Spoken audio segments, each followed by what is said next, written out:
High বন্ধুরা, আজকে আবার একটি নতুন রেসিপি নিয়ে চলে এসেছি। সেটি হচ্ছে ছাগলের ভুঁড়ি ভাজা। তো প্রথমেই মাংসটাতে নুন আর হলুদ মাখিয়ে নিচ্ছি, কারণ এখন যদি নুন দেওয়া হয় তো মাংসটার মধ্যে খুব ভালোভাবে নুনটা মিশে যায়, তাই এটিতে ভালোভাবে মিশিয়ে নিচ্ছি।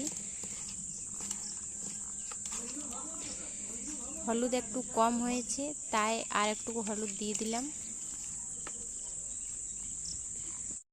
কড়ায় তেল দেওয়া হয়েছে আর তাতে পেঁয়াজও দেওয়া হয়েছে ভাজানোর জন্য। এখন পেঁয়াজটা লাল লাল হয়ে গেছে। এখন সেটাতে আদা রসুন বাটা, হলুদ, লঙ্কা পরিমাণ মতো আর জিরা ধনে গুঁড়ো দেওয়া হলো। আর এখন কাঁচা লঙ্কা দেওয়া হচ্ছে।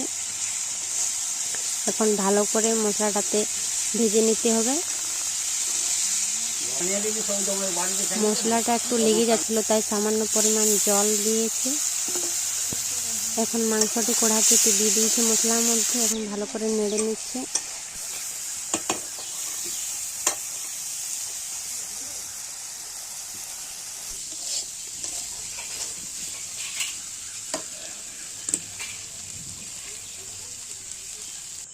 মাংসটি ভাজা হয়ে গেছে, তো মাংসটি সিদ্ধর জন্য সামান্য পরিমাণে একটু জল দিয়ে দিচ্ছে।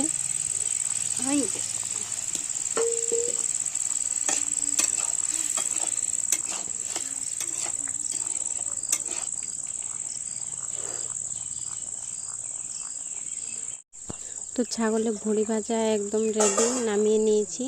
তো তোমরা দেখতে পাচ্ছ খুবই সুন্দর ভাজা হয়েছে। তো তোমরা কে কে খেতে ভালোবাসো অবশ্যই জানিও।